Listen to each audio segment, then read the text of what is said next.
Hi అండి. ఒక్కసారి chicken fry ఇలా చేసి చూడండి. టేస్ట్ అయితే చాలా బావుంటుంది. ఏం లేదు, చాలా సింపుల్‌గా చేసుకోవచ్చు. నేనిక్కడ 1 కేజీ చికెన్ తీసుకొని మంచిగా కడిగేసుకున్నా. కడిగిన తర్వాత ఒక చెంచా పసుపు, 2 చెంచాల కారం, ఒక చెంచా ఉప్పు, ఒక చెంచా అల్లం వెల్లుల్లి పేస్ట్, చిన్న చెంచాతోని గరం మసాలా తీసుకొని మంచిగా కలిపేసుకోవాలి. కలుపుకొని ఒక్క హాఫ్ అన్ అవర్ మనం పక్కన పెట్టుకోవాలి. తర్వాత పొయ్యి మీద గిన్నె పెట్టుకొని ఒక 2 చెంచాల నూనె పోసేసుకోవాలి. తర్వాత ఒక 2, 3 ఆనియన్స్ మంచిగా కట్ చేసుకొని అందులో వేసుకోవాలి.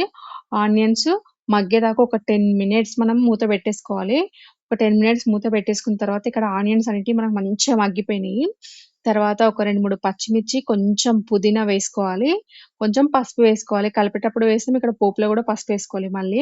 తర్వాత కలిపెట్టుకున్న చికెన్ ఉంది కదా! అందులో వేసుకొని మంచిగా కలిపేసుకొని ఒక 15 నిమిషాలు మనం చిన్న మంట మీద అలా ఉడకనివ్వాలి. తర్వాత ఇక్కడ మనకైతే చికెన్ ఫ్రై అయితే రెడీ అయిపోయింది. ఫైనల్‌గా కొంచెం గరం మసాలా, ఇక్కడ నేను కొత్తిమీర ఎండబెట్టిందేస్తున్నా, పచ్చిది లేదు. ఎంతో టేస్టీగా ఇక్కడ చికెన్ ఫ్రై అయితే రెడీ అయిపోయింది. నచ్చితే మీరు కూడా తప్పకుండా ట్రై చేసి మన ఛానల్ ఫస్ట్ టైమ్ చూసినట్లయితే ఒక లైక్ ఇచ్చుకొని సబ్స్క్రైబ్ చేసుకోండి.